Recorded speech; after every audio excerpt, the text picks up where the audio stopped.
Dans une analyse froide et sans mettre les gants comme d'habitude, le Fodé Bamendjou donne un coup de pied dans la fourmilière que représente la chefferie traditionnelle d'aujourd'hui, celle qui perd progressivement sa sacralité, sacrifiée qu'elle est à l'autel des appétits de pouvoir et d'autres considérations qui s'écartent de la norme et des principes fondamentaux de la chefferie traditionnelle d'hier. C'est dans les institutions traditionnelles qu'on trouve que chacun avait sa place, qui minime soit-il, et était respecté comme tel. La chefferie traditionnelle était le socle de notre croyance. C'était là notre force. Or, les mécanismes ont été mis en place pour déstabiliser toutes ces structures. Mais voilà, aujourd'hui dans la République, les chefs sont plutôt les élus. De manière que sur 10 chefs, vous ne trouverez même pas 2 vrais chefs. Ils sont devenus tous des militants des partis politiques. Parce qu'il faut militer, il faut avoir son poste, sénateur, député, ministre, tout ceci.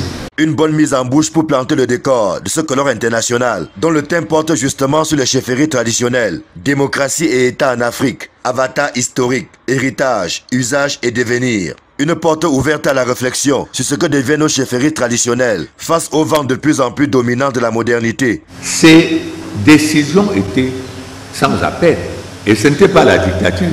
C'est parce qu'avant chaque décision, le chef prenait le temps de consulter d'abord le peuple et ne faisait que promulguer.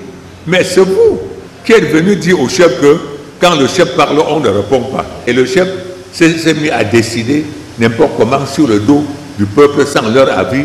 Et le peuple s'est opposé. Et on a vu pour la première fois comment on s'oppose au chef.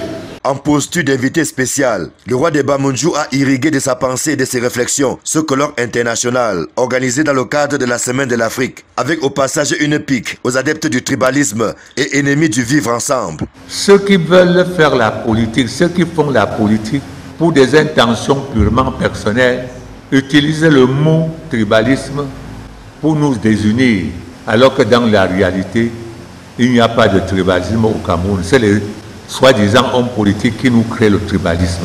À voir la tension qui prévaut actuellement, j'ai trop peur.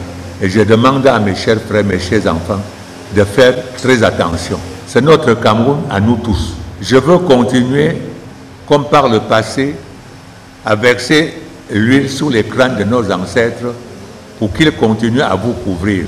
La chefferie traditionnelle, la vraie, doit à en croire l'ordre du jour, retrouver la place qu'elle n'aurait d'ailleurs jamais dû perdre. Et celui qui l'incarne doit être ce guide, ce modèle qui inspire et sert d'exemple à son peuple, loin des rejets et contestations observés de plus en plus aujourd'hui.